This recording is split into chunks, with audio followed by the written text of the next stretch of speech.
today, and she's going to be leading in some of the discussions we are going to have today. I also want to introduce welcome Mr. J.S. Franklin.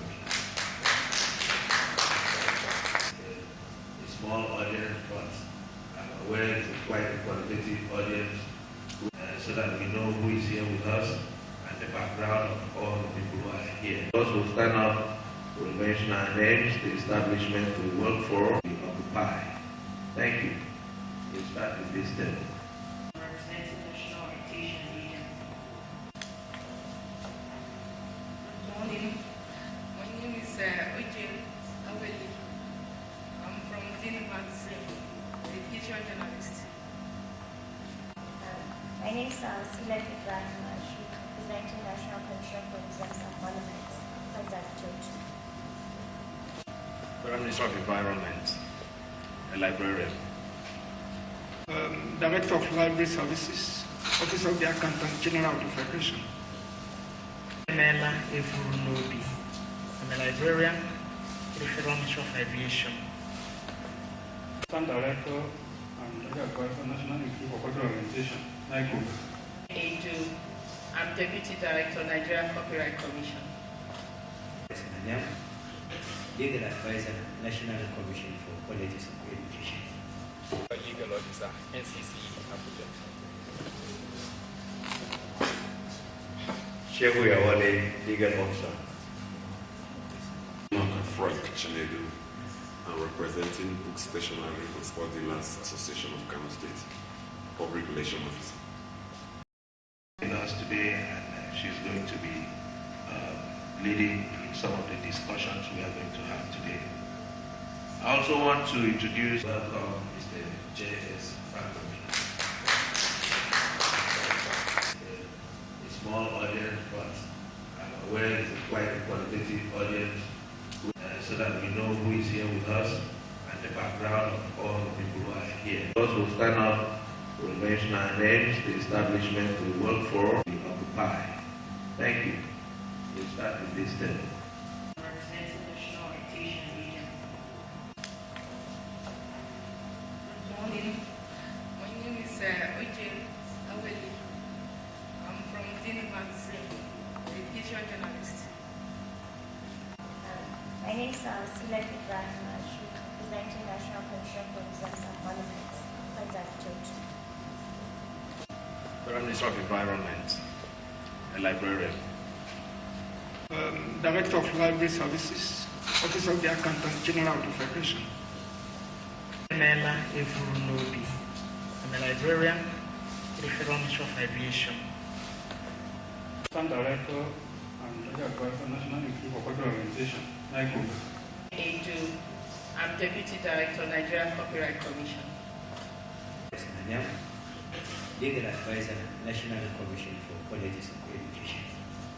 Legal Officer, NCC, Abuja. Shehu Yawale, Legal Officer. Frank Chinedu. I'm representing Book Stationery and Sport Dealers Association of Kano State, Public Relations Officer. Deputy Director Academic, Nigerian Law School, Buhari. Mustafa Ibrahim Chinade. I'm Senior Assistant Registrar with Bayero University, Kano. I'm also the coordinator of the Affiliation Linkages and Research Unit in the registry. Magashi Awali Ibrahim, representing Kano University of Science and Technology, and also a Dean of Technology. Hassan Adam Zokar, the Deputy Dean School of Postgraduate Studies, Ahmad Bello University, Zaria. Professor Didi Yusuf, the coordinator of IPTT in Zaria too. Thank you. Ladi Isa, Acting Director, Abuja Planning Office, National Open University of Nigeria, representing my Vice Chancellor. Dr. Joke Oyewumi, Faculty of Law, University of Lagos, Senior Lecturer. Faculty of Law, University of Lagos, Professor of Law. My name is Michael Akbar. I want to thank you all for the introductions, and I believe that we have a very competent group of participants to handle the issues of the day. We'll move on straight to take the opening remarks and welcome address of the Director General. I do appreciate that. We've all been patiently waiting for me, and I hope that today's session will be useful.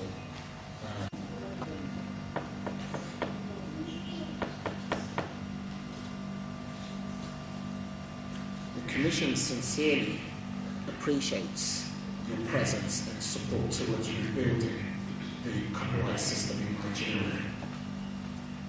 You may recall that on the 8th of November 2012, the Commission officially launched the reform of the Nigerian copyright system at the Transcorp Hilton in Abuja. The Commission initiated this process of reform to reposition Nigeria's creative industries for greater growth and competitiveness.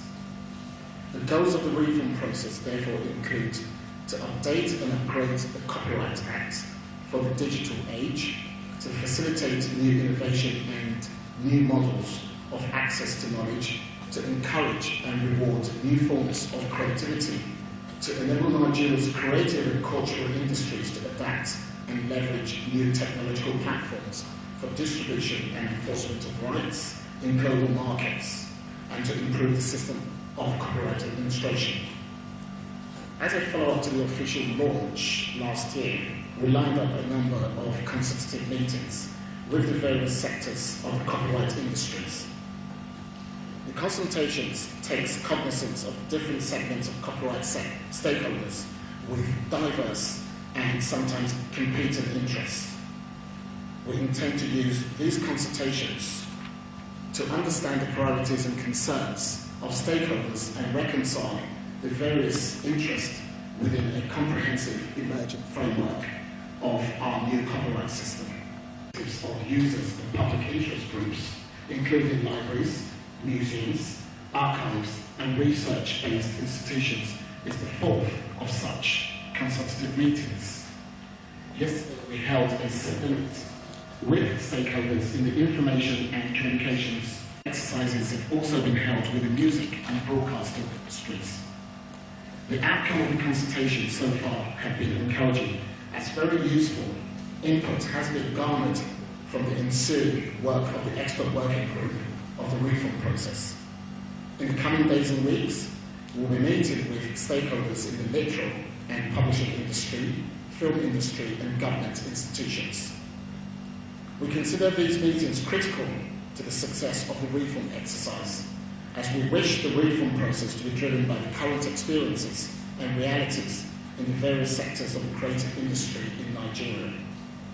The expert working group of the reform process, which is made up of both staff of the Commission and some renowned experts in intellectual property, has come up with a number of questions for discussions at the forum. While the questions are meant to provide a general focus on the anticipated discussions, the consultations will not be confined to them.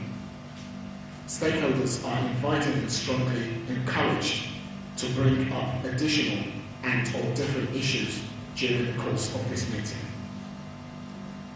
I also wish to state that inputs from stakeholders are not limited to these formal discussions, as we welcome additional comments throughout the duration of the reform process.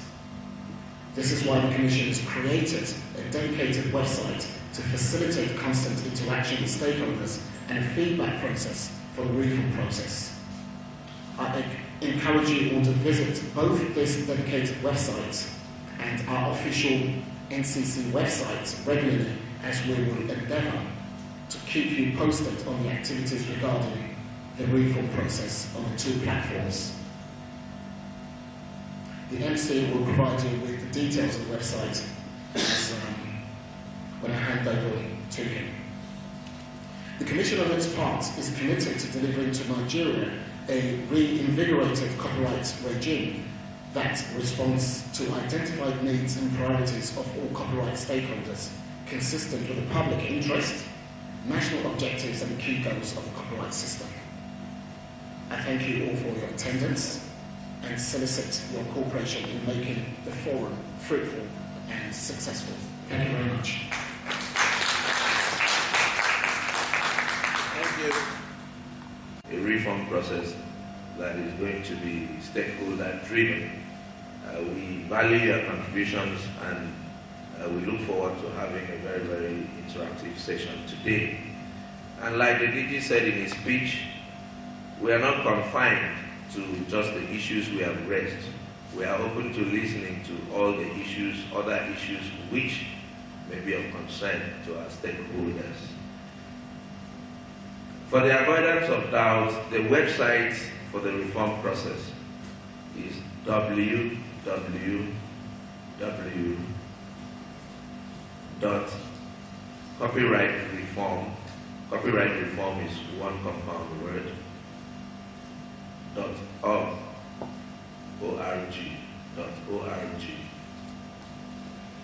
And of course, our regular website, www.copyright.gov.ng. We will endeavor to keep you posted on all our activities regarding the reform process, particularly on the reform process dedicated website. But more importantly, all notices and invitations for meetings are regularly published on our normal website. So I invite you all to continue to interact with this website. And of course, we are also concerned to know how many of you may have visited the website before you came here. Can you indicate those who visited the website before coming here? Were you able to download the questions, the consultation questions? Yes. Okay. And nobody had issues with access to the questions. All right. Thank you so much. Now to today's discussion, we want to take an overview of the current Nigerian copyright. That will be delivered to us by the experts. Librarians and other constituencies.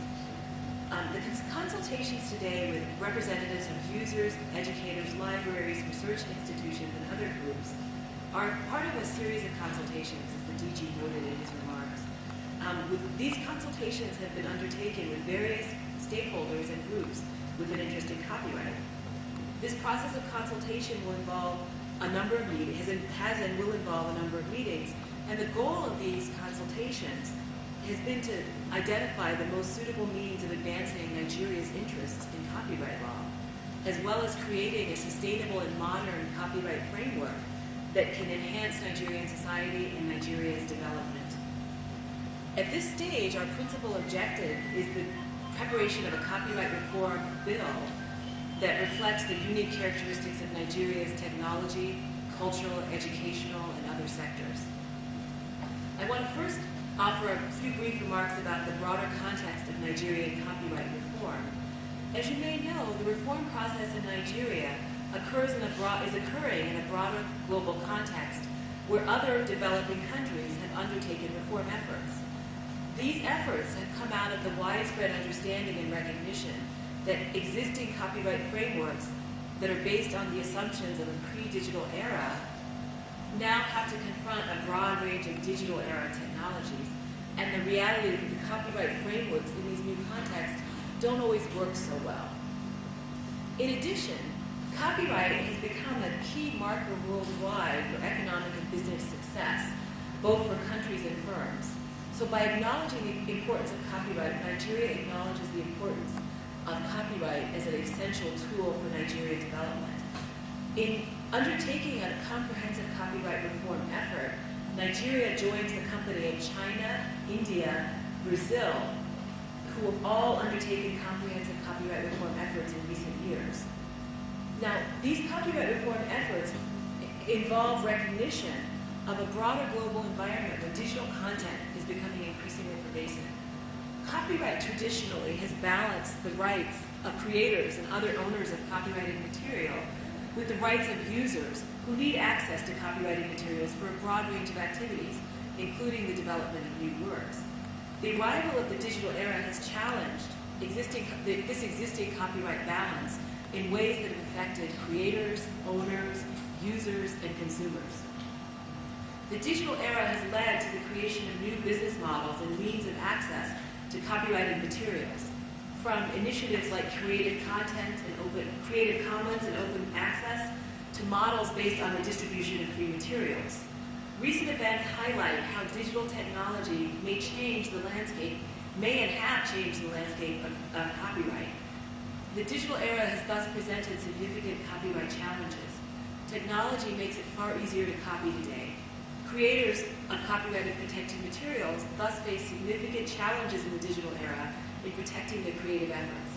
Hence, we talk a lot about piracy in the digital era.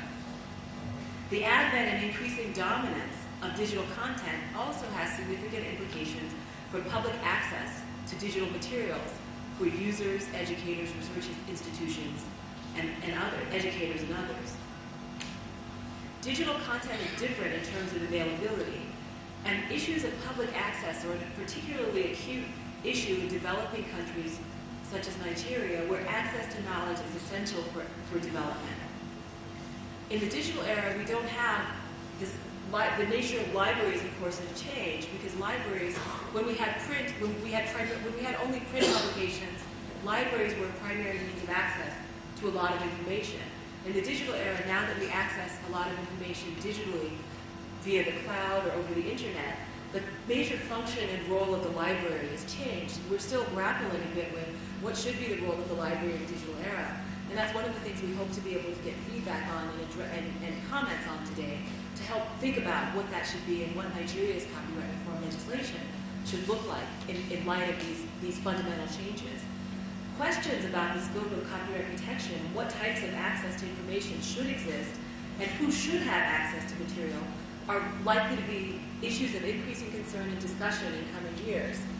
Access to information is a critical issue of the digital era, and this is an era where digital information is becoming increasingly prevalent.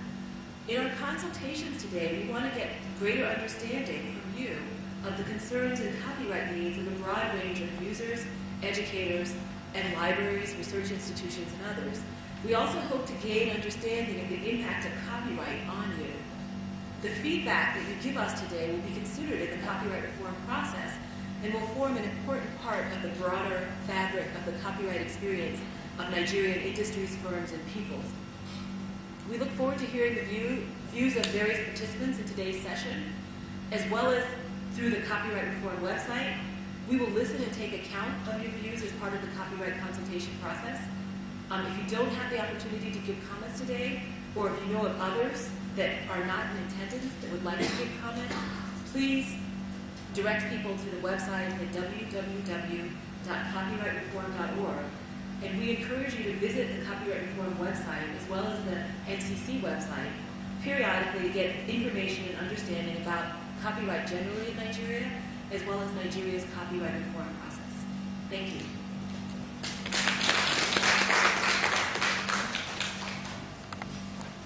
Yes, that's just reinforce what we've been saying all along. It's a continuing engagement between the Commission and stakeholders. It's not a one-stop shop. We're going to continue to dialogue, we're going to continue to consult, and we're going to continue to receive input even beyond this formal consultative process. So you are welcome to visit our website, like it's been said over and over again, and send us your written position papers.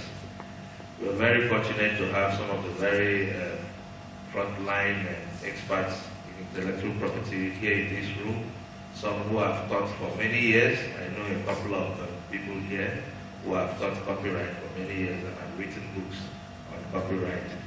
I don't want to say their names, they know themselves, and in due course we will all see their inputs. And I must say the Commission is delighted to have you here in our midst today. We are going to go in straight to the discussion of the general issues. If you look at the issues you downloaded, for those who did not download, a copy has been given to you. They are in two parts. The first part is the general issues. The second part deals with very specific questions that relate to your sector, the copyright sector.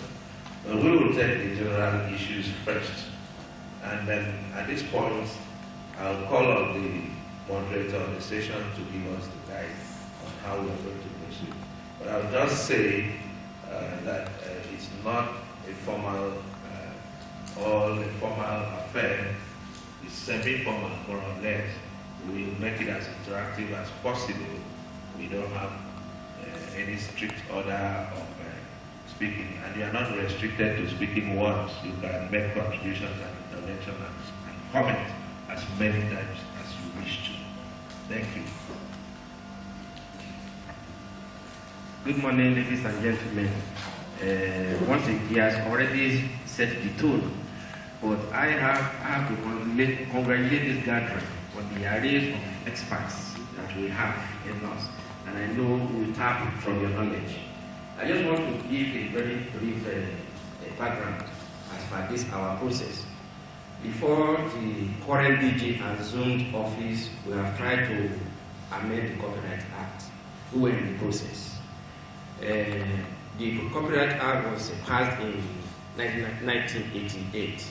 It had undergone 2 amendments, one in 1992 and the second one in 1999. But when it came, instead of going on amendment, it's better to have a reform of the entire copyright system. And that's why we are here, which it was launched in November last year. So this process we are doing, we want to tap from your knowledge so that at the end of the day, it will help us in the legal framework and whatever thing that we're going to put in our act. So as he has said, there are 5 general questions and there are other 12 specific questions.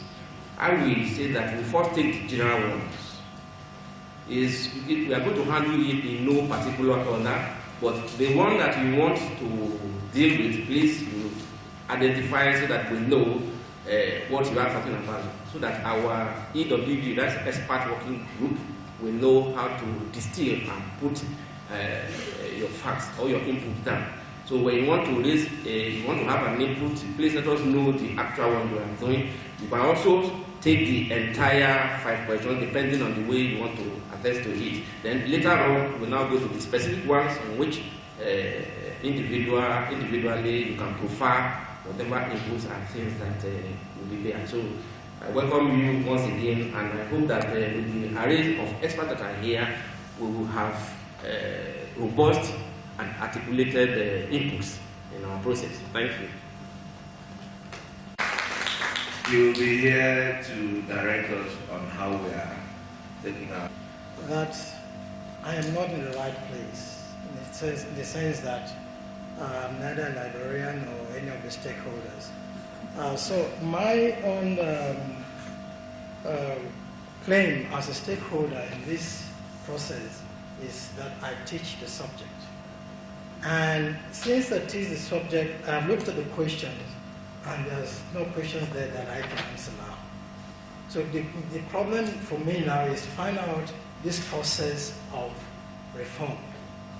Are we going to look at the legislation that we have now, that's the Copyright Act, section by section, and see whether it meets this age that we're talking about? That is after this exercise. Or are we going to let you do it and then send something like a bill to us in the universities to comment on? Just a question, sir. Then we can take it from there. And imagine technological development, that's a rampage in technology. And when you look at our current Copyright Act, it's inadequate. So we are saying from technically, in the in-house, the Nigerian Copyright Commission technically has gone section by section to that what we have. And we have even produced one. That's what I'm saying, that when the current DG now came, he now said, it's not, that one will not be enough. And so what we have to do is to even have a robust reform of the Copyright Act. We have worked on that, but we are counting on your expertise now. These are the current one we have in terms of inadequacies we have in our current law. But you know, we cannot be sit down here now and be checking section by section. What we want and impose something from input from you. Thereafter, it will be embedded in what we want to present as an executive bill to the Honorable Attorney General. Okay. Like the moderator has said, all we're trying to do is to listen to our stakeholders in terms of their evaluation of the current framework, how adequate it is, and then they will also tell us their concerns vis-a-vis the emerging scenario in the copyright industries. So based on that, we'll be able to put together some comprehensive framework, which of course will be subject to further discussion at a validation workshop of stakeholders subsequently to this consultative process.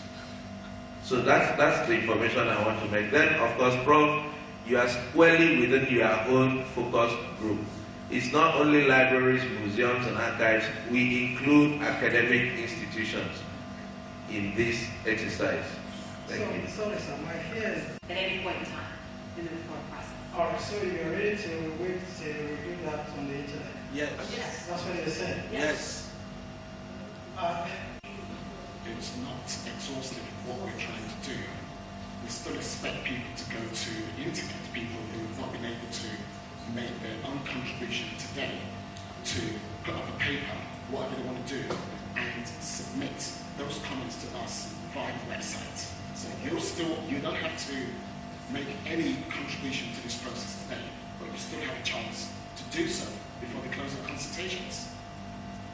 And we'll take whatever comments you make after that into account when we eventually do come up with a proposed draft bill. Yes, I understand that, but you see, I was looking at it from the angle of the teacher now. Now, starting from there, we've seen many other provisions that we could have pointed out very easily if we knew what we're coming to do here. That is not as stakeholders in terms of industry, but teachers of the subject. No, and I entirely understand that. So we don't expect you to make to your mind that you want to share with us. But maybe we should start getting comments, and you're welcome to submit comments today or via the website at any point in time. Okay, thanks for the clarification. Today may still wish to submit some additional comments after today, and they're still free to do so via the website. So the consultation period is still open, and it will obviously, it's not open-ended. It will have to end at some point, but we expect as many people to have submitted comments via the website before it closes anyway. Most of us have just come here in form of let's go there and see what will be the expectation. Copyrights, when you talk of copyrights, is a very wide area. The academic environment where we deal with books, audiovisual, ICT, and the rest of them. You understand? One of the points I want to make is that let us not emphasize so much on this contribution through the web. We emphasize so much on contributions through the web, we will not be able to get the optimum input from the stakeholders. For example, what percentage of the participants here did even visit the web before coming here? The percentage is negligent. So I would like to suggest that, if possible, the deliberations can go into syndicate sessions in relation to one's field of calling, academic sector, ICT sector, audiovisual sector, whatever sector you form the decision, and then later on we meet globally and then consider the decision. But that will be richer if probably a copy of the act is made available to the participants. For example, tomorrow I have something similar to that. As the Director of Legal Services, I'm the one representing. This is the document given to us. Copy of the act of the organization, the historical antecedents, the problems being encountered, and then from there one will be able to now analyze in the light of the current existing realities, we'll be able to profile what areas it should be reformed relevant to my sector as a teacher. So this is my modest contribution, sir. Thank you. That you should go to the copyright reform website, download the questions, and come prepared. What am I saying? So it's hang on. And if you really wanted a copy of the act is actually sitting on the NCC website. There's a copy of the act on the website. We're not expected to provide you with physical copies of the act when it's already on our website. It's all there. It would have helped if people had obviously followed simple instructions to go to the website and download the questions. To move forward today to address the questions that other people came here to address. Now you may feel like you need more time to address those. You have the website. You have contact information for all of us. Feel free to contact us directly. But other people did come prepared to make comments at this session, and we have to respect and allow them to make comments and respect their coming here to do so today. And we got, like my own group, the librarians, we got the invitation. We went to the website. We saw on your web you have both the Central Working Committee, you have the reforms and all those things, and we downloaded them. We even had a session together, and we came up with things, based on the questions we noted. We are also, driven, So we came here with submissions, though we will still make some amendments before sending it on the web, because we had problem sending it to the web, because it was in the end we found out that we could only send it through comments. That's what we found out. Or we thought we could send it to the expert working group. We only saw profiles. We didn't see where we could send it. But we are here, and we know that we'll also get some more knowledge. It will even enrich our contribution, which we believe will help to the reform that the Copyright Commission wants to do. What I will advise is that since we have questions that are like leading questions, everybody here should try and give some contribution. Then when we get back, as we've been advised, we can now make a write-up and then say a comprehensive one. Send it through your website, but they should go to the comments aspect. I think it's the last one on the website. They can send it through there. Maybe even if they can, as we suggested, get some people's email addresses from the organization and forward it maybe to the DG's email address too, and he can look at it. I think so that we can move on, because if we keep on talking about talking this way, we will be here till 6 o'clock and we'll achieve nothing. Thank you very much. In the reform you are back on. And when you look at the first question, general question for all stakeholders, what role does copyright play in the business model used throughout your industry? I know for sure that in the library sector, unfortunately, not very many practitioners seem to be aware of what it takes, how copyright laws impact positively or negatively in the operation of that sector. And I want to assure you, especially with the intrusion of ICT into the management of libraries, you realize that people, when you talk about digitization, we do that a lot in the library sector, but unfortunately too, not very many of us seem to be aware of the fact that before you digitize any document, the permission of the author must be sought. And if at times you want to seek the permission of the author, you don't know how to get about that, because maybe the information is not there. Is it through the publisher? Because most publications that we buy these days are pirated ones. So how do you get about that? It's a major problem to us in the library sector.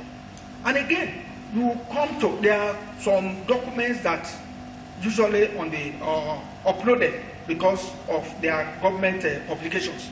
Such publications, you don't need to get the permission of the authors because they are corporate authors. For example, documents coming from Federal Ministry of Information, maybe on the budget, or document coming out about something, the downstream sector of the oil industry. These are public documents uploaded in the public domain. But there are some specific documents. You want to talk about the book Things Fall Apart. You want to digitize that. All right? Because there's a single author, Chino Achebe. You realize that in the library sector, you may not be sure of from whom you get the authority for the copyright. Is it from the publisher or is it direct from the author? And if even you know it is from the author, you don't know how to get about that. And this is as a result of the intrusion of ICT into library management. Secondly, too, you talk about implementation, monitoring and implementation. I've read the act. There is a particular section that talked about that you can only make photocopies should be destroyed after 12 months, after it has been made. Frankly, it's a little bit strange to me. Because any library user will come to the library. You give him or her the photocopy of the document he's looking for. Nobody follows up, whether he destroys that after 12 months or maybe he doesn't even come back. But I know it's very common in institutions. They come around, make photocopies of projects, of thesis works. What we do in the library sector, or even textbooks, what we do is to make all the documents in the library open to them. It's an open access. You grant them this open access. Whatever they do with documents, we don't do the follow-up. So there is the aspect of monitoring and evaluation of what they do with the document. This is lacking. And then finally, you realize that before the thorough application of the reform of Copyright Act can really take place, you realize that you must be very good in the use of information communication technology. People comes into the library, right? They want to download the document. There are some that have open access. There are some that are restricted. Do you subscribe into the restricted platform? EBSCO, for example, is a popular US ICT marketing firm. They sell a lot of documents to those of us in the third world. Some of them are public documents, some are absolutely regimented documents. But because they sell, all we do is to buy. For example, if you want to buy documents on maybe government publications from US, or those that have a connection with the third world, Nigeria for example, they sell to us most of our documents that we cannot even acquire in Nigeria here. EBSCO, that's a popular company. And we buy. Who controls the digitization and even the marketing of these documents? They are originally our documents in the third world. These are just my observations. Like my colleague has said, we went to the website, we downloaded the questionnaire, we had a consultation yesterday, we've made some contributions. But here again, we've decided that we'll sit down. She's making some corrections. We are going to do some corrections, update whatever contributions we want to have, and send them to you. But you see, we are an interested stakeholder, and we want to partner with NCC so that we can have a better library, either public, government, or professional, or whatever may be the type of library, but we are all libraries operating to educate those in the public. Thank you very much. As Nigerian material you have to buy from foreign companies. So do you think digitization, aside from copyright, some kind of digitization project is something that would be desirable, a digitization of Nigerian material?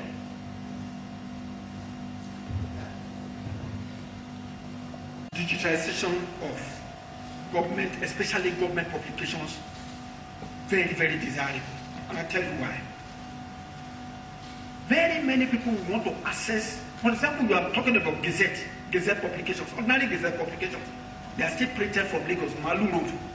But thousands and millions of people are always looking for this government Gazette, especially about first appointment, about retirement. That is why this constant issue of ghost workers keeps coming and reoccurring. in the Nigerian civil service. Because if it is digitized and uploaded into the web, you realize that the credibility of such digitization is constant. Anybody can publish anything outside, and they call it government publications. Even the moment you see the government logo, you assume it's a government publication. But the authenticity of that logo is questionable. More so that there are publishers all around the corners. But if it is digitized and uploaded in the web, it's as credible as whatever document you are looking for. So it is a very desirable effort if government publications are digitized. Because government publications are, the copyright issue is much increased. I don't talk about it, individual authors. Thank you. In your own enclave. See, the questions we gave, and I'm happy the way the questions we all gave, the questionnaires, they are just meant to guide us. It's not iron cast as such, so that I'm addressing this person. So it's just meant to guide us generally. We can still digress and say other things that will be useful for us. Like the one you said with respect to not getting authorization, or maybe you are unable to get an author. In fact, that is those are the reasons why we are moving this consultation. Because at the end of the day, we come to this compulsory licensing whereby there are some certain things you can get. These are the areas we are going to also address. Thank you. This commission is already done. The reason why it's already done is because to reform the copyright is like a sea. Because as the other person said, I work in a university, for example, and I work in an ICT-based university. All of our programs are online because we are a open and distance learning institution. And therefore, most of the information we have is dropped there. Now it has just occurred to me in this session that how do you handle copyright? How do you track it down to the source and to the spread? It gives me a little bit of concern if we still talk about copyright when we have free access to information on the net. And then of course the information we have on the net is in millions and billions of kilobytes or whatever you want to put it. Now, how does this commission track the level and the magnitude of the information that is downloaded daily at every point in time? We are downloading, see, I can download here, walking on the street. Somebody's downloading in the office. Somebody's downloading in the air. It's so much. Now the question is, what material is actually appearing under copyright? And what material is appearing under freelance information? What have we been able to classify? Have we been able to look at the Nigerian industry to look at what information is coming out from a particular area and what is the commission doing about such information coming from that area and the other area? Then it becomes an issue to me because left to me, I would say, is there actually copyright? I am really saddled with that question. Is there anything as copyright at the end of the day? When the information is everywhere for me to track it down, the other fellow say even the government information in print media is accessed and everybody is reproducing it and putting the stamp. I think we have to look at these things deeper and find our footing as to what are the areas we really want to address and how are we going to go about it. I feel probably you may have to get personnel in each of the institutions trying to help you track down what is supposed to be a copyright and what is not supposed to be a copyright. And then the other, has anybody been able to bring out a law as to this is your limitation to the access? We have so many issues.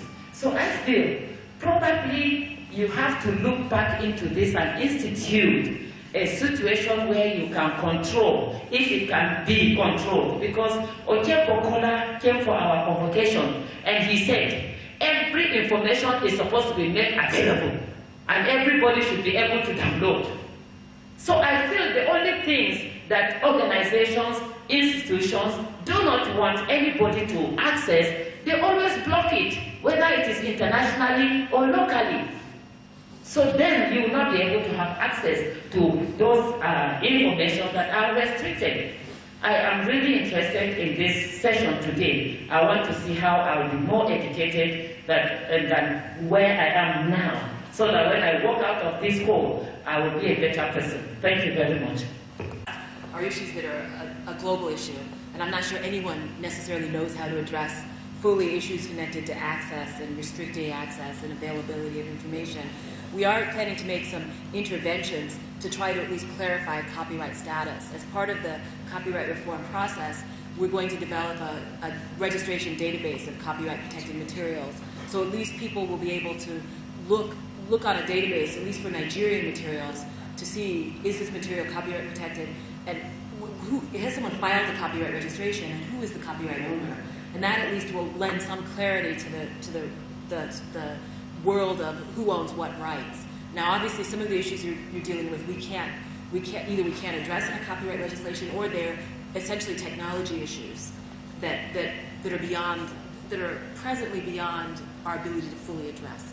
And obviously, these are issues that are huge issues in the world. They're not just issues in Nigeria.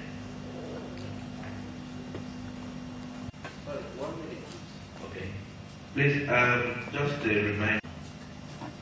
I want to thank the NCC for this forum. Some of these issues, obviously, they are developmental issues. In Nigeria, we're trying to cover a lot of lost ground. And let me just say, I'm Mustafa Ibrahim from Bayer University. I'm the officer coordinating the affiliation, linkage, and research. I think my Vice Chancellor sent me to represent him because of our interest in research. I mean, the issue of copyright, patents, and related laws relate to the issue of creation of knowledge and even products and propagation of such ideas. If the forum will just allow me, I have some comments on some of the questions, and I have some other comments, brief ones. Some of the questions, I mean, I want to observe generally, I come from the academic environment, they are knowledge creators. So obviously they are interested in copyright. At the moment, in general, the literary, artistic, and other creative works that they produce, the authors, either producing academic textbooks or they're delivering lectures, they have a certain level of awareness of their copyright, particularly those who print textbooks or novels or other works. But generally what I want to say is that there is low awareness of copyright. There's low awareness of copyrights and patents. And in part, that is now with improvement in funding, the universities are just coming out of a phase where they were seriously underfunded before. Now there's been improvement due to the ETF funding and the federal government. There's been improvement in infrastructure and the conditions of service and other things. Now research is being funded. And now we are interested in partnering with organizations like the NCC, the National Office for Technology Acquisition, and so on and so forth. We need you to come and tell us, to educate us, to share with us. And I'm glad when I went to your website, I found the annual reports. I've read through some of them. I found impressed by your prosecution and so on and so forth. So I think you need to continue their effort to raise awareness. That is very important. Okay. May I Yes. ask a question? Our universities are also users of knowledge as well. I'm curious about your view of universities as creators of knowledge. What's your sense of how universities balance those two roles? Yes, I was going to make a comment. As users of knowledge, and we have challenges. And okay, so we are creators of knowledge. So in that respect, we are interested in copyright because some people, when they want it enforced, they want their ideas protected once it is encoded in either software or in form of books and so on. But we are also users of knowledge. So there's the balance of the open access and a lot of institutions, both domestic and foreign, have financed access of the universities to global databases of online journals, books, e-books, and so on and so forth, the e-granary, and so on and so forth. So, as users of knowledge, I think they have a certain awareness that you do not just have access free. There are some restrictions. They are willing to put in funding. And part of the reason universities have problems before, they didn't have the fund to even access the online resources. So my sister was asking questions of there's so much knowledge, and the NCC is not responsible for stopping people from accessing things. There are certain categories of material which are copyrighted, and that is where it comes in, and we should be aware of that. Part of the restrictions of the universities is lack of infrastructure and connectivity. I mean, as far as online materials are concerned. And my brothers who are manning the library, they have challenges. I mean, when I came across outside the country, there were notices in the library I was using that you cannot, there's limit to how much you can photocopy.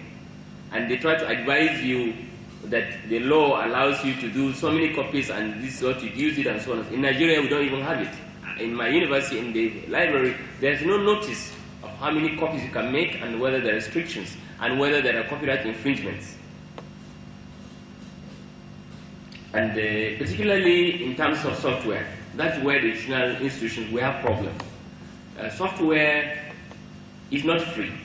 People spend resources, corporate organizations, creative individuals, to create the software to serve certain needs, especially in education. You are aware the ICT is revolutionary in education. Education is changing from, even in Nigeria, from teacher-centered to learner-centered. With the availability of information, students are given assignments and so on and so forth. Instead of the top-down approach previously, now they are encouraged to go digital resources, and a lot of universities are making available hardware, large rooms, hundreds of computers available online for students to research, to print, to write. But the question is the license. A lot of software, there is a lot of pirating going on. The universities, they turn their eyes. I mean, when I write up some of my written response and send to the NCC, I would highlight this, but basically the universities have no choice. They turn a blind eye. Students need some software to either learn a field in engineering or in agriculture, to run simulations. The licensing is prohibitive. And there is low awareness of how to access the educational license. I have a personal experience. I was working for an NGO here in Abuja. We tried to access, we're setting up a small institute in Kaduna. We had contacted Microsoft Office here in Abuja. I spent a lot of months frustrated trying to get the educational license. This is a laborious process, complex. You need a lot of patience. After 6 months, I gave up. I was referred to Senegal. I was referred to the US. It's very terrible. Because we need to get Microsoft Office. We don't want the NCC to raid our school or to say we're running pirate software. We wanted license, but we couldn't. In the end, we bought the operating system licensed, but the software, like the Office and other things, went to CCNA, networking, and there's a lot of software.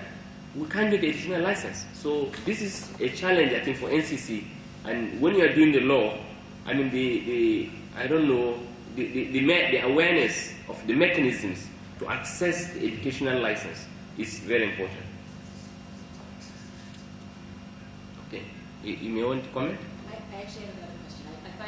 I find your remarks very interesting.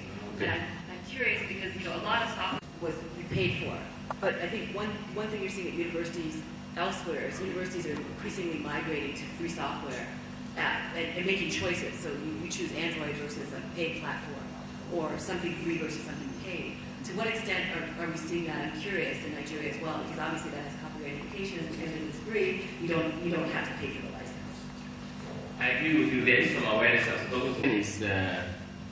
Is the awareness and the hardware also, because you see the off license, the other software that is not like the open office.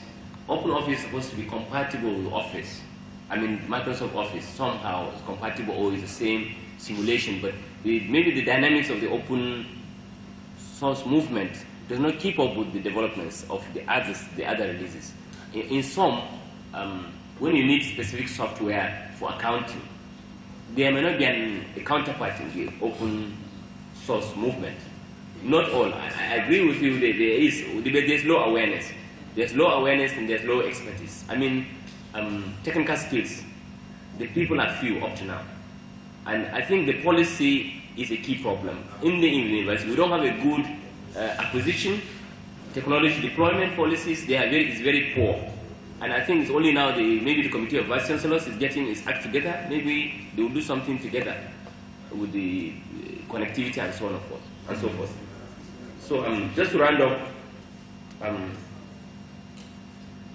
I'm glad to hear you've already answered all my questions I was going to raise about the issue of register, whether the creation of dissemination of digital materials.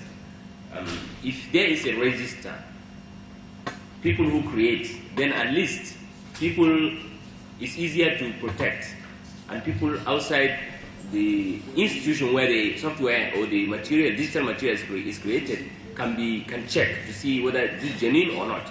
I mean, who is the publisher? If, for example, Chinua Achebe, there is number of editions published by like his famous novel Things Fall Apart. There are a number of publishers. If there's a resource online where I can go and check. Chinua Achebe is published maybe by 10 in English, 10 publishers in English, Vikings, Penguin, so on and so forth. And I go to the market and I find an edition which is not published by those people. Another imprint. I can know that that's a pirated copy. For example, I, as a writer who is concerned with other writers having their rights protected, I could refuse to patronize it, and I could inform the NCC, for example, that there's a pirated in this market. So such a database is very useful. And then the issue of awareness. I'm suggesting to the NCC, and I'm inviting them informally, and we'll follow it with a formal letter, to come and please deliver an address, a lecture, an enlightenment talk. We come with some leaflets also. Of course, I'm also the publication secretary in my university. I will make sure we publicize a summary of this discussion, plus the website of the reform process for our audience, especially our law professors and others. Maybe they could make a contribution. But I think you should tour the universities and other knowledge creators and knowledge users. Thanks. So this year we are collaborating with especially your own university. Your presentation is, or your input is articulate, and we appreciate you. What you just do is, please, what you have prepared, you send a copy to our EWG, and if you have subsequent inputs that you can still add, please don't hesitate to do that. We're very much grateful. Thank you. The Commission also runs what we call copyright notification. Copyright notification, which allows authors and people who have acquired rights in copyright works to notify us of those works they have created. It's more like it's akin to some database which we have amassed since the year 2005. And we've constantly tried to stimulate interest in the authors community, and then I think the universities have not really come on stream strongly on that, but the other artistic communities, particularly those in the music and film industries, have also come in very strongly with that. So you can advise some of the authors in the universities to take advantage of this facility. And like you rightly noted, yes, the Commission is very conscious of the need for a sort of registration, a public register of works, and making it publicly accessible, possibly online, and that's what we're working towards. In the next few years, we would have been able to put in place those infrastructure. That's one of the key things we are looking at this reform process. And also, I must tell you that the government of Nigeria also has been very, very conscious of the constraints of institutions with respect to acquiring software licenses. I was discussing with a colleague about some 7 years ago or more, the federal government dialogued with Microsoft and was able to, the federal government purchased software licenses from Microsoft for all federal government establishments, and the key targets were the institutions like yours. I'm wondering if your institution was captured in that round. So software licenses were supposed to have been distributed free. Incidentally, yesterday we had a representative of Microsoft in the consultations, and one of these issues was also raised, and he did explain that they have different packages. I must also identify with the challenge you have expressed. It is not peculiar to Nigeria, but you need to continually dialogue with them, and I believe you could get some leeway with it. And more importantly, what the member of EWG has suggested, open licensing schemes and so on, free licenses. Thank you. Representing book, stationery, and sports dealers in Kano. Some challenges. Sorry, I'm Frank Emoka, representing book, stationery, and sports dealers in Kano. You know, some challenges we are facing as regards the information I got from the second and the last and the third speaker. It's touched a little about the challenges we're facing in terms of piracy. We find out that sometimes when some books are in existence or when some books are being published, I'm employing to the Nigerian Copyright Commission at least to advise the authors or find a way to give them clue. Some books will be on demand and people will be coming for it, and you find out that the books will not be brought to the notice or to the knowledge of the dealers or the open market people that are selling the books. You might not even have the knowledge of the book or how the book look like or who is the author of the book, stuff like that, and people will be looking for it. And maybe probably you might get involved with the book in one way or the other in an open market. You buy the book, keep it in stock without knowing how the book is, what differentiating it between the original and the one that is the pirated one, because you have never had any knowledge of the book. They didn't bring it. Initially, I understand that when a book is being published, maybe the author or the publishers will bring the book to the knowledge of the general public. This is the sample copy, maybe stamp the book, stuff like that. This is how the book look like. And the general public will know that such a book is in existence. It no longer happens these days. Again, some people will come looking for a particular book. When they go around the market, they will not see the book. Probably the author might have wrote the book and decided to sell the book by himself. After going around, if they don't lay hands on the book in an open market, maybe they say, we'll go and download it. According to the lady that spoke about downloading. Why wasting your time? Since we can't find the book, let's go and download it. Probably you'll get in the net.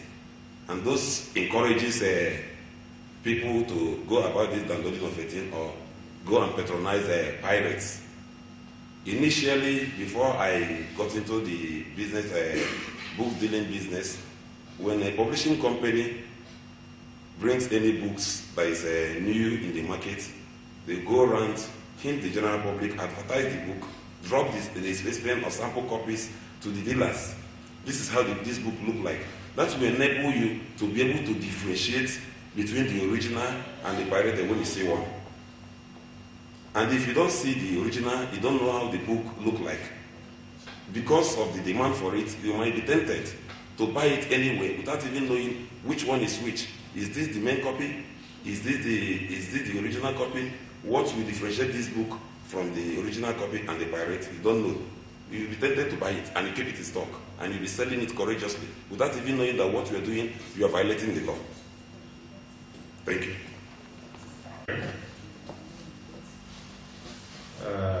I think for me, in the university system, I think the aspect of copyright that really is of significance to us is the intellectual property component.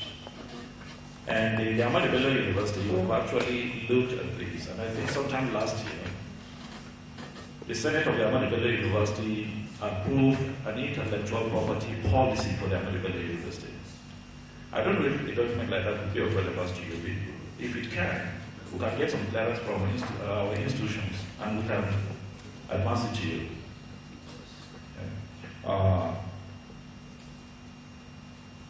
Well, in essence, it captures everything about innovations, course material development, publications, books, journals, as they affect the university system.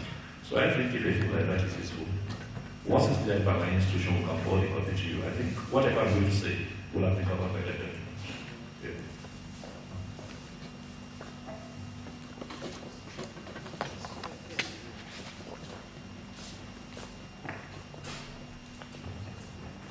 Okay, thank you very much. I'm Dr. Yomi from the University of Lagos. I would like to situate my contributions in three contexts. First, the Copyright Act itself. Then secondly, the need for intellectual property policies, including copyright policies in universities and other tertiary institutions. And then thirdly, the role of the Copyright Commission, which I feel should be broadened considerably to take account of the realities of our environment. Now, with regard to the issue of the Copyright Act itself, I think that we have to look at some of the key provisions of the Act to actually ascertain the extent to which it adequately takes care of digital issues, you know, the recent developments in the internet, digitization, and so on. And if we look, for example, at Section 6 of the Act, which provides for the nature of copyright, the rights conferred on copyright owners, and so on, we have to ask ourselves the question whether that provision actually covers also digitization, yes, whether it adequately covers computers, internet, you know, digital issues, and so on. I am aware that there are two schools of thought on this issue. Some feel that, yes, the provisions can actually be stretched to accommodate some of these developments. Others feel that, why stretch it? Why not take a cue from what is being done elsewhere and, you know, reform the provisions to take it beyond any doubt that production in digital forms are actually covered by the provision. Now, if you look at the example of that Section 6, it provides for reproduction, you know, reproduction rights, distribution rights, communication to the public. But the definition of those rights are actually very limited. So if you look at Section 51, which is the definition section, you find that communication to the public, for example, is said to be, you know, communication to the public by way of loudspeaker or other similar device. Distribution by way of rental, lease, loan, or other similar, you know, modes. And the question is, where would we fit in, you know, interactive digital transmissions here? Yes, the definition of reproduction perhaps might cover it, but I think that, you know, we should just take a cue from first the WIPO Copyright Treaty, which provides the model that we can follow in this regard, and then look at what has been done elsewhere. Even Ghana was here in their 2005 Copyright Act.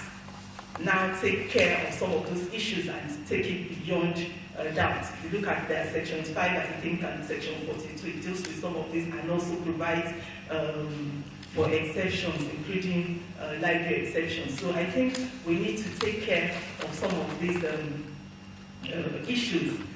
Then, with regards to the issue of IP policies, copyright policies in the universities. That is something that we also have to take care of. In the course of research some years ago, I came across information that many universities now have digitization projects. University libraries now have digitization projects. Some digitize student research, student projects. Some digitize the journal articles or other works of staff. You are required to submit it and then they digitize it. Whereas in fact, when you publish, especially when you publish outside the country, you are given a copyright contract to sign, and those contracts spell out the terms and conditions for the publication. But we don't really, sometimes we don't take account of all this when we now want to republish some of those works. So if we had in place a copyright policy that would at least create awareness of some of these issues, so we know that it's not just, we don't just jump on the bandwagon, and carry on. We have to do it the proper way. Of course, for local publications, I mean, it's very rare for people to be given copyright contracts to sign before their works are published. Most local journals don't go that far, but we have to begin to think ahead, so that in that area, especially because now we find that cases are coming up. There are so many cases that I have personally come across, foreign cases that give rise to issues in this area concerning whether publication rights, like when you electronic publishing, and different cases have come up with different conclusions. I have some of the cases just to show that there is a need for us to avert our mind to some of these issues, to create awareness among publishers that look, when you are entering into contracts, book publication contracts, you have to be specific, and also to create awareness among authors, including academics. People spend their entire lifetimes teaching, doing research, coming up with, books, materials, and so on, and they can't make any money from the exploitation of the work because it's hijacked, not just by printers who make physical copies now, but suddenly you just find your material on the web. People have found whole books uploaded, and I know there was a time some people came to our faculty to say they wanted to do some of these things, to start uploading works online and so on. And by the time we sat them down to say, look, have you really, looked at this issue and that dimension? We may not really have cases now, but sooner or later we're going to get there. There's going to be awareness, and then we wouldn't want to find ourselves in a bad position. So I think that the Copyright Commission in this regard can be proactive in helping to create awareness, in partnering with universities to come up with copyright policies. I know that NOTAC has been working with universities to create intellectual property technology transfer offices, and as part of that project, they're coming up with IP policies in some universities now. But the copyright component also needs to, the commission would also be doing a lot of good, making input in that regard also. And then finally, the role of the commission in a developing country, such as where we are now, especially when it comes to the issue of access. Some of the participants here have raised questions about issues of access. Yes, the internet now promotes widespread access to digital works, but here we have two challenges. One is that most of the works we can readily access online are not even local works at all. Usually they are foreign works. So you need information, resources that are about your own country. You cannot. It's easier for you to get materials from other countries than what we can get here. What can we do about that? And I know the NUC at the time had this digital national virtual library project. Yes. I don't know whether it's still on. or not, but I hope that the NCC can collaborate with them to help to, at least direct them or guide them as to what materials are actually out of copyright now, what materials are still within the copyright the time frame, but that can be surrendered voluntarily. Now we have open license, digital commons, and so on. We can create awareness of some of these issues, which ones are, the owners or the authors ready to make available. So we can put it up there and also provide linkages, through university websites and so on, so that people can be able to access some of these works. So beyond, yes, your role is enforcement of copyright, yes, but there should also be another dimension to that in the kind of economy, the kind of level or stage of development that we are in now, to also facilitate access so that you kind of balance it. And I think the objectives of the scope of the Copyright Commission under the Act is broad enough to include this. So I think I'll stop here for now. Thank you. Thank you, Madam. That is decisive. The role of the Copyright Commission includes enforcement and administration, so it is into exactly what you are saying. It involves administration and enforcement. We have been treating the general questions. I think we have to go into the specific, but I know. But before that, none of the contributors have even mentioned about the number 5 of the general question in terms of litigation, please. So where you want to respond? They were very useful and extensive. I had a couple of questions, because you mentioned 2 issues in relation to the current Copyright Act. One is the extent to which the current definitions are essentially usable in the digital era. And when you were mentioning the Ghana Act, I'm not sure if you're going to submit written comments, which is, if you're going to submit this in written comments, you don't have to answer this question. You mentioned one of the exceptions and limitations in the 2005 Ghana Act. And I was curious, in thinking about copyright reform, if you had any thoughts on exceptions and limitations, any further thoughts on what types of exceptions and limitations you think you would like to see. And then the next question I had was addressing your second comment about the need for IP policies and the role of the NCC, your second and third comment. Do you think it would be useful to have model agreements, model licensing agreements available on the NCC website, as well as model things like model documents that address some of the issues you mentioned, for instance, university IP copyright policies, and those kinds of things. But thank you again for your remarks.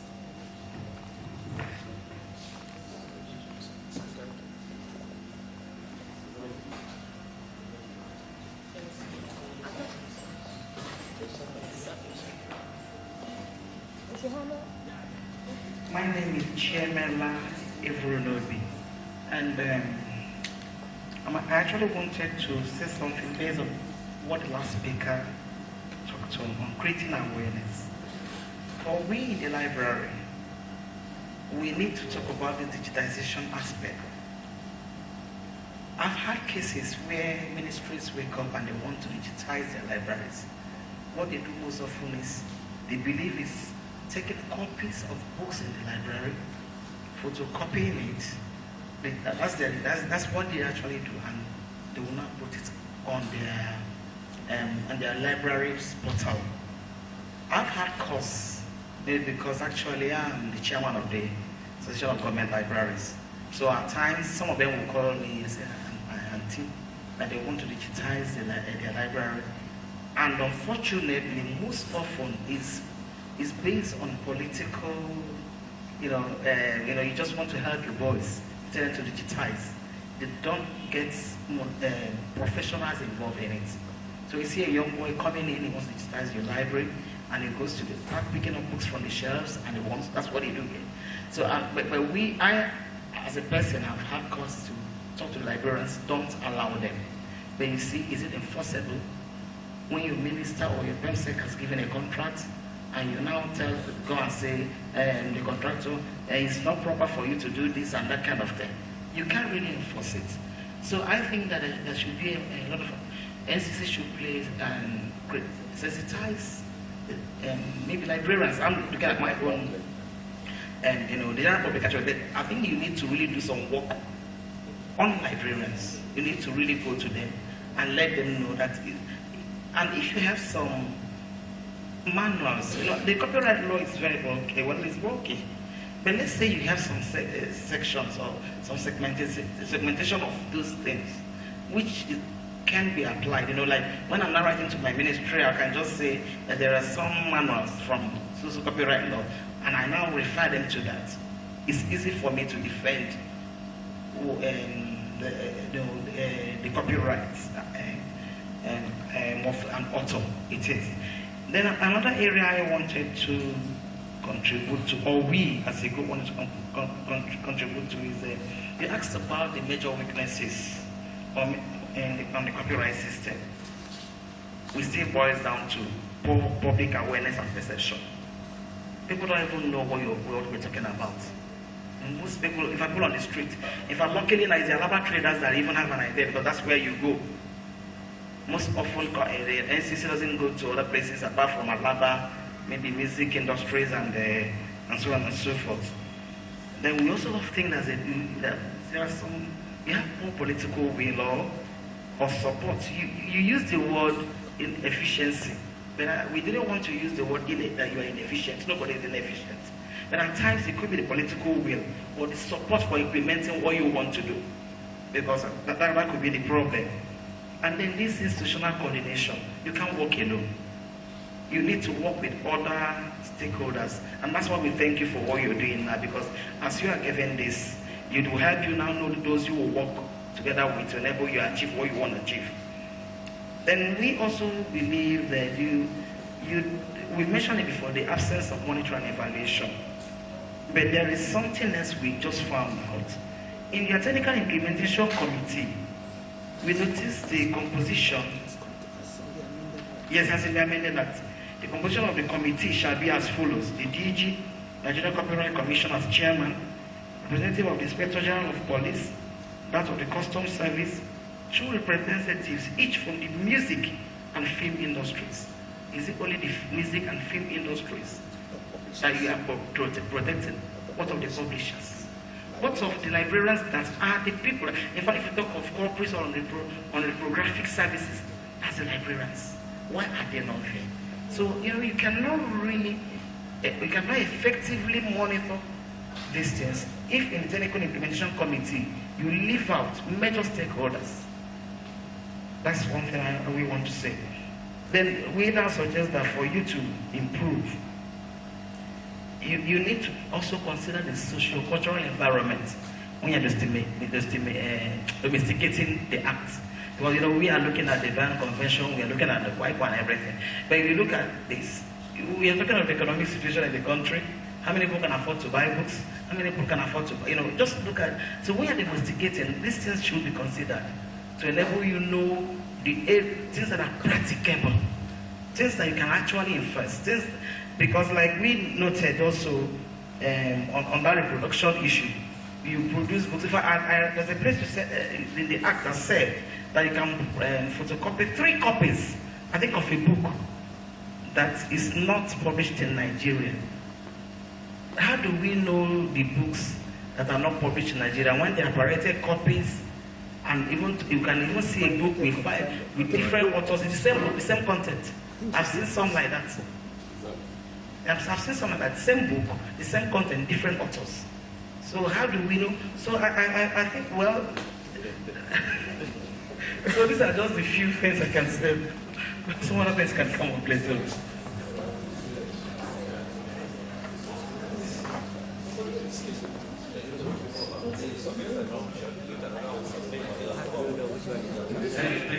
Thank you. Prof, please, I will get back to just 1 minute.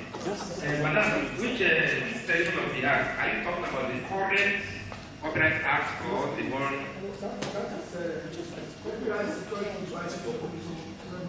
Oh, all right. It's all right, but when you look at the main act, our governing board, you see all those 10 are taken care of there. Starting from literary, artistic, music, cast, sound recording, and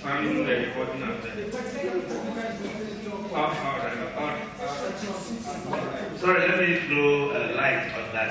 That's a regulation. made pursuant to the main act. And that regulation dealt with a very specific issue. The reason we brought out that regulation was because of excessive piracy in the music and film industry. And that regulation was supposed to prescribe the use of hologram on every copy of, sound recording and cinematograph film, which is offered to the public.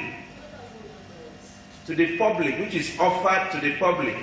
So it dealt exclusively with music and cinematograph work. It did not deal with books. It dealt with the issue of commercial distribution of those products. That's why you have the technical implementation team, committee made up of stakeholders in that industry. And more importantly, I also have to let you know that we only gave legal framework to a scheme that was in fact brought to being by stakeholders in those two industries. And we needed to give a legal backing. They had already been running it in collaboration. It was more like a partnership between stakeholders in music and film industry and the Nigerian Copyright Commission. And the regulation came in to formalize that partnership and drive that scheme. Thank you. Yeah, I actually agree to what you said, but now, let me put it this way, now you are having the second reform now. This came up because the music industry really made a lot of noise about the fact that their works were pirated. Maybe the people in the book industry have not made so much noise about the fact that their books are pirated. So you see, when you are looking at something, I think a holistic view should be done, should be made. It's not just narrowing it down to the particular people that has made a request. That's what we are saying. That's and secondly, I think the problem we have in Nigeria is that people don't know the role of libraries. Libraries, please don't deal with books alone. Libraries, please don't deal with books alone. Even we have music libraries. We have libraries where you have all this information. Even general libraries, not those sectors.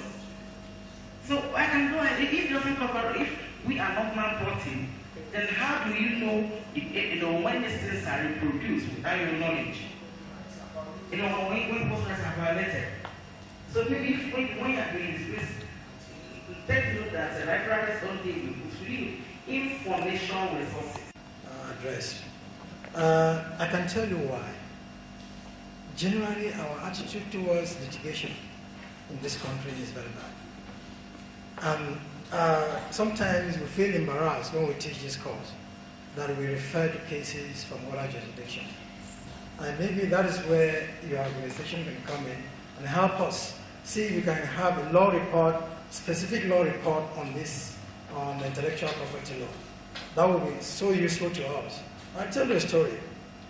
About sometime last year, a colleague got a book sent by another colleague from another university. And opening part of the chapters, she was reading something on women and the law and found that the language was very familiar. And lo and behold, she found out that this was her article that she had published somewhere that was reproduced verbatim in this book, one of the chapters of the book. She ran to me. We looked at it, she brought the published copy and brought the book, we looked at it, it was verbatim. Go to court. We called the person that did that, and believe you me, the next day that person was in Lagos, and he was begging and begging and begging, and that's how the matter was resolved, till today. So this is our attitude here. We always plead, or please forgive, and nobody goes to court, and we don't have precedents that we can use in lectures. If you can, please help us. Even do the research, go to the court. Sometimes it's difficult because convictions, and copyright being a private right. That is the one we are concerned with the criminal aspect. But copyright is a private right, and it is for the stakeholders, the creators themselves that we take that.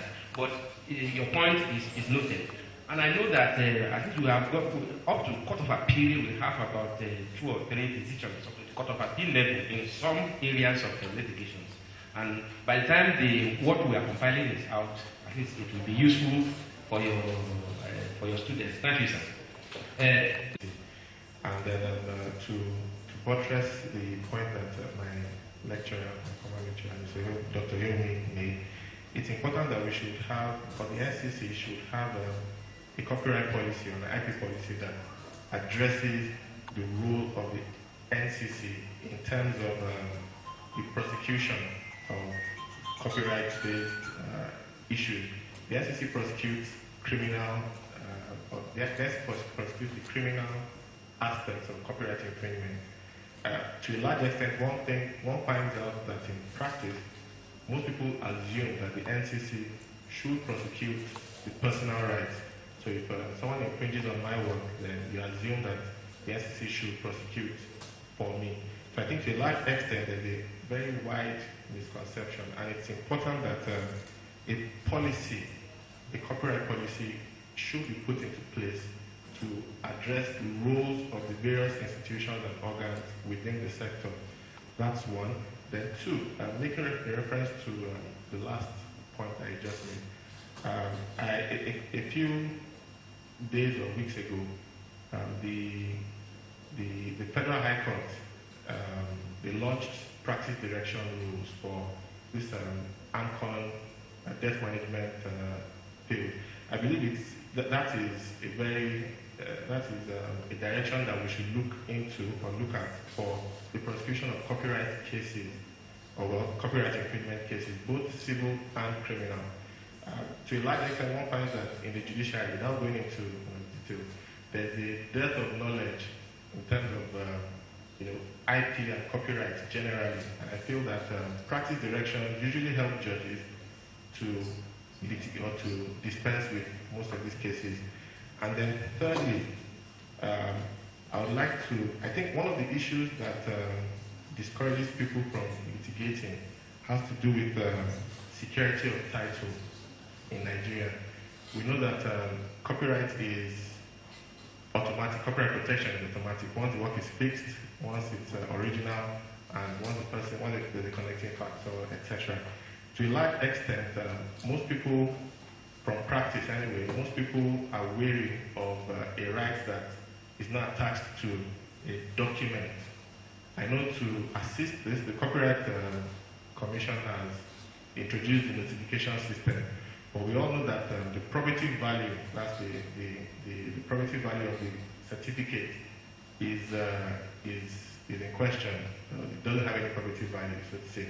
So I feel that if there's any reform in this regard, any certificate issued by the Commission should have some probative value. It comes with its own technicalities because of the issues of priority, issues of course, if someone is submitting a work and saying he wants Copyright Commission to issue a certificate, the work has to be examined to ensure that it's not infringing on another work and all of that. I believe that these questions are that issue is extremely important. The Copyright Commission it should be settled as soon as possible, preferably with this amendment. And then on the issue of the database, the database that is being collected, I know currently, I'm not sure if the notification system has a database that is in use and that can be accessed by the public. But databases also raise their own issues. At that age, we've been doing that. Just 2 years ago, about 3 years ago, when we were celebrating 20th anniversary of the Commission, we floated a competition for secondary school students, essay competition, copyright competition, and the first 3 students were taken on and they were given some prizes. We've been encouraging this kind of awareness reach out. At the time the Commission came into being, I'm sure we've made interventions on those areas of our concerns, and let me assure you that the expert working group of the reform process has taken note of all your interventions. But more importantly, want to emphasize, as we did at the beginning of this session, this is an ongoing process. The engagement is continuing. We want to plead with you, please go back. Those who did not have the opportunity to give very deep thoughts to some of the issues raised, please go and look at them all over again.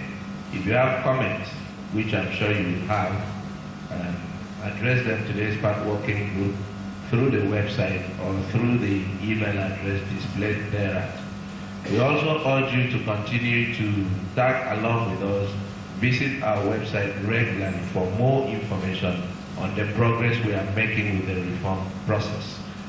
Finally, I want to use this opportunity to thank all of you for responding to our invitations, particularly those who have made way from Lagos, from Kano, from Kaduna, from Zaria, and from everywhere else, from Buhari here, the Nigerian Law School, to come and participate in this session. We want to thank the librarians, we want to thank those from the museum and archives, we thank the lecturers, we thank the experts in intellectual property law, and we thank those from the booksellers associations, whom today we have made very strong case that they should not be demonized. We have noted. We know you